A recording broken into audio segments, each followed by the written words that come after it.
আজকে একদমই ভোরবেলায় ঘুম থেকে উঠে গিয়েছি। তো উঠেই ভাবলাম একটুখানি হেঁটে আসি ভালো লাগবে।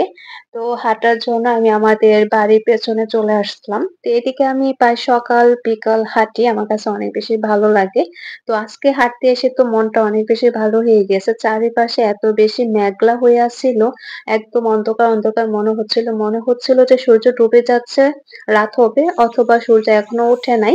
আ রাতের অন্ধকার কিছুটা রয়ে গিয়েছে এরকম মনে হচ্ছিল। তো দূর থেকে এই যে কলাছড়িটা দেখলাম, কয়েকটা কলা পেকে আছে। তো আসলাম পাড়ার জন্য এসে তো একদম বড় একটা ধোঁকা খেয়েছি।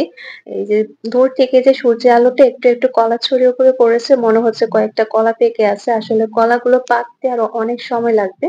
আসসালামু আলাইকুম দর্শক মণ্ডলী, কেমন আছেন সবাই? আশা করি যে যেখান থেকে যে অবস্থায় আমার এই ভিডিওটা দেখতেছেন সবাই অনেক ভালো আছেন। আলহামদুলিল্লাহ আপনাদের দোয়ায় আমিও ভালো আছি। তো আজকে একদমই ভোরবেলা ঘুম থেকে উঠেছি। উঠে চলে এসেছি হাঁটার জন্য। তো এই ভোরবেলায় ঘুম থেকে উঠে এদিকে আমি হাঁটতে আসলে আমার অনেক বেশি ভালো লাগে। ঘাসগুলোর উপরে একটু, একটু কুয়াশার পানি জমে থাকে। তো এগুলো পায়ে লাগলে অনেক বেশি ভালো লাগে। তো আজকে এসে তো আরো বেশি চমকিয়ে গেছি। এত বেশি মেঘলা ছিল। মেঘলার সাথে হালকা, হালকা একটু শীতল বাতাস বইছিল। তো ওইটাতে শরীরটাও ভালো হয়ে গেছে। মনটা অনেক বেশি চাঙ্গা হয়ে গিয়েছিল। তো প্রকৃতিটা তো দেখতে ওয়াও! অনেক সুন্দর লাগতেছিল। এই যে মেঘলা একটা অন্ধকার, ওই অন্ধকারের কারণে প্রাকৃতিক যে একটা সৌন্দর্য, সবুজটা মনে হয় আরো ২ গুণ বেড়ে যায়। অনেক বেশি সুন্দর লাগে। এই সিনারি গুলা কার ভালো লাগে বেশি আপনারা কমেন্টস করে জানাতে পারেন। আমার তো অনেক বেশি ভালো লাগে। এই যে মেঘলার আলোতে সবুজটা দেখতে অনেক বেশি ভালো লাগে। তো দূর থেকে মনে হচ্ছিল পাহাড়টা একদম কুয়াশা ঢেকে গেছে। একটা ধোঁয়া, ধোঁয়া মনে হচ্ছিল। আসলে ধোঁয়াও না, কুয়াশাও না। এটা হচ্ছে এই যে মেঘলা হয়ে আছে তার জন্যে মনে হচ্ছিল।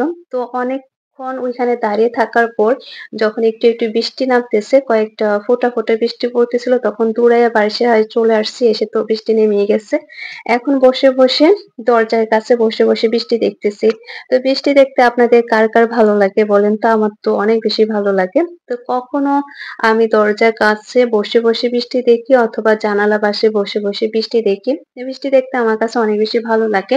সবচেয়ে ভালো লাগে হচ্ছে যখন বৃষ্টিটা আ পুকুরের পানিতে পড়ে, ওই দৃশ্যগুলো দেখতে অনেক বেশি ভালো লাগে। আরো ভালো লাগে হচ্ছে যখন গাছের উপরে বৃষ্টিগুলো পড়ে, গাছের পাতার যে ময়লাগুলো জমে থাকে ওগুলো চলে যায়। তো পাতাগুলো সবুজটা আরো ফুটে ওঠে, ওই জিনিসগুলো দেখতে অনেক বেশি ভালো লাগে। তো আজকে চারিদিকে ঘুরে, ঘুরে বৃষ্টিগুলো দেখতেছিলাম। অনেকদিন পরে আলহামদুলিল্লাহ রহমতে বৃষ্টি হচ্ছে। কয়েকদিন ধরে কিন্তু প্রচুর পরিমাণের গরম পড়তেছিল। তো এই বৃষ্টিটা অনেক বেশি আরামদায়ক।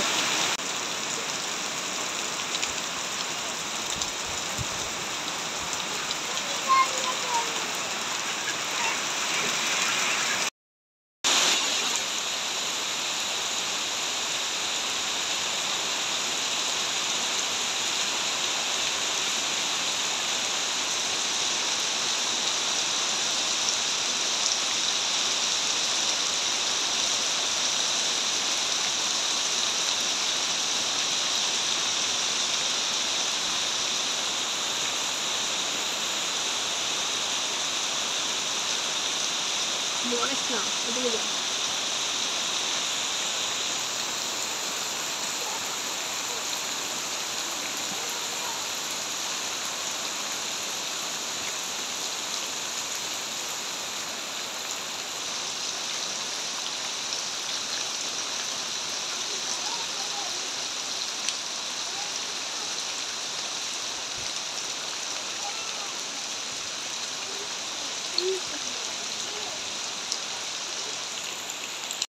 বৃষ্টি দেখে এখন চলে আসলাম আম্মার কাছে। আম্মা এদিকে সকালে নাস্তা বানানোর জন্য সবকিছু রেডি করতেছিল। তো আজকে নাস্তা বানাবে হচ্ছে তালের বুলবুলা। অসময়ে তালের বুলবুলা খেতে কিন্তু অনেক বেশি মজা হয়। আসলে তালের যে রসটা হয় ওইটা করে সেটা ডিপ ফ্রিজে রেখে দিয়েছিল। তো এখন সেটা নামিয়ে ওইটা দিয়ে তালের বুলবুলা বানাবে। তো এখন বুলবুলা বানানোর জন্য কাইটা করে নিচ্ছিল। তো ১ম এই হচ্ছে তালের রসটা বের করে রাতের বেলা বের করে নরমাল ফ্রিজে রেখে দিয়েছিল। তারপরে সকালবেলা একটু হালকা গরম করে রেখে ওটার মধ্যে পরিমাণ মতো চালের গুঁড়ি দিয়ে দিয়েছে। তারপর হচ্ছে চিনি আর হচ্ছে আ নারিকেল কুড়িয়ে ওইটা জাল করে নিয়ে হালকা যখন একটু ঘন হয়ে এসেছে ওইটা দিয়ে দিছে। তো ওইটা দিয়ে ভালো করে কাইটা করে এখন বানিয়ে নিচ্ছে বুলবুলাগুলো। এখন বুলবুলাগুলো বানিয়ে নিচ্ছে। তো একটা, একটা করে বুলবুলা বানাতে গেলে অনেক বেশি সময় লাগবে। তার জন্য একের অধিক দিয়ে দিচ্ছিল। তো ১ম চেষ্টা করার পর লেগে যাচ্ছিল তার জন্য ২ টা করে দিয়েছে। তারপরে সংখ্যাটা বাড়িয়েছে আরকি ৩ টা ৪ টা এরকম করে দিয়ে বানাচ্ছিল। তো এই বুলবুলা খেতে কিন্তু অনেক বেশি মজার, আমার অনেক বেশি ভালো লাগে।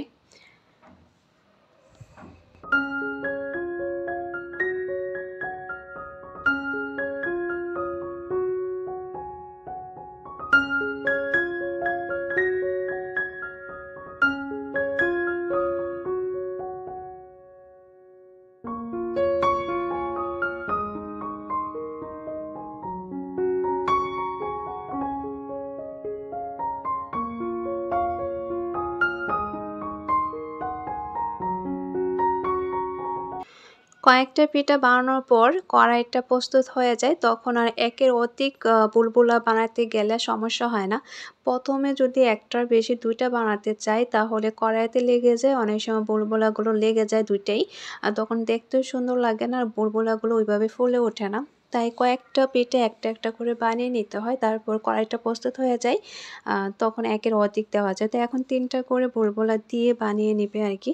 তো কয়েকটা করে একসাথে যদি বানাই তাহলে সময়টা কম লাগে আর তাড়াতাড়ি হয়ে যায়। তার সাথে আরেকটা সুবিধা হচ্ছে যে তেলের পরিমাণটাও বেশি লাগে না। একটা, একটা বানাতে গেলে তেল অনেক বেশি লাগে। এই তালের বুলবুলা বানাতে গেলে কিন্তু তেল অনেক বেশি খেয়ে ফেলে। তার জন্য কয়েকটা দিলে তেলের পরিমাণটা কম লাগে, একসাথে হয়ে যায়।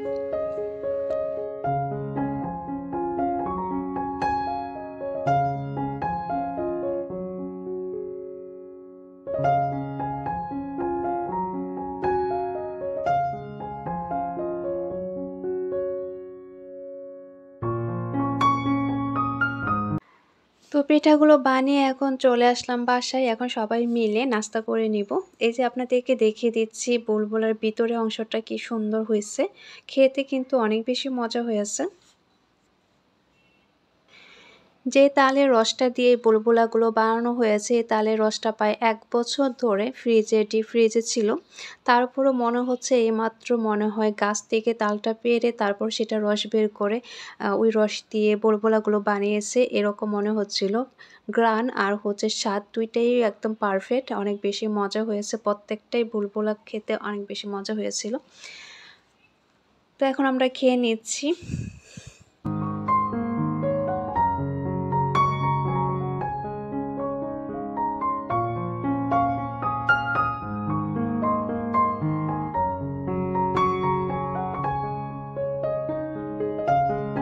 সকালে নাস্তা শেষ করে সবাই ভাবলাম একটু আড্ডা দিই বৃষ্টির মধ্যে। তো অনেকক্ষণ ধরে সবাই বসে, বসে আড্ডা দিলাম, গল্প করলাম।